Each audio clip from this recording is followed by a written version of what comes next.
Keep your dream. I have a friend named Monty Roberts who owns a horse ranch in San Isidro. He has let me use his house to put on fundraising events to raise money for youth at risk programs. The last time I was there, he introduced me by saying, "I want to tell you why I let Jack use my horse." It all goes back to a story about a young man who was the son of an itinerant horse trainer who would go from stable to stable, racetrack to racetrack, farm to farm and ranch to ranch, training horses.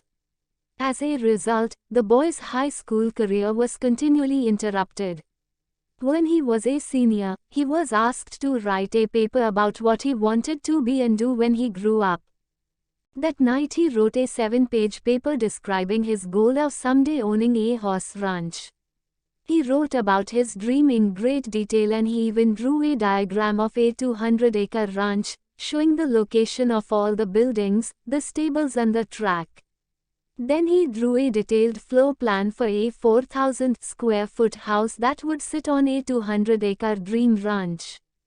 He put a great deal of his heart into the project, and the next day he handed it in to his teacher. 2 days later he received his paper back. On the front page was a large red F with a note that read, "See me after class." The boy with the dream went to see the teacher after class and asked, "Why did I receive an F?" The teacher said, "This is an unrealistic dream for a young boy like you. You have no money. You come from an itinerant family. You have no resources. Owning a horse ranch requires a lot of money. You have to buy the land. You have to pay for the original breeding stock, and later you'll have to pay large stud fees. There's no way you could ever do it."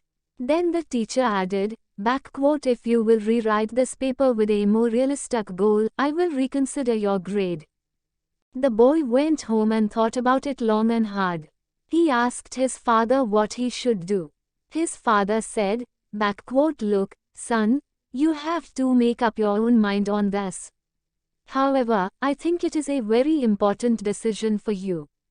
Finally, after sitting with it for a week, the boy turned in the same paper, making no changes at all. He stated, "You can keep the F and I'll keep my dream." Monty then turned to the assembled group and said, "I tell you this story because you are sitting in my 4,000 square foot house in the middle of my 200-acre horse ranch. I still have that school paper framed over the fireplace."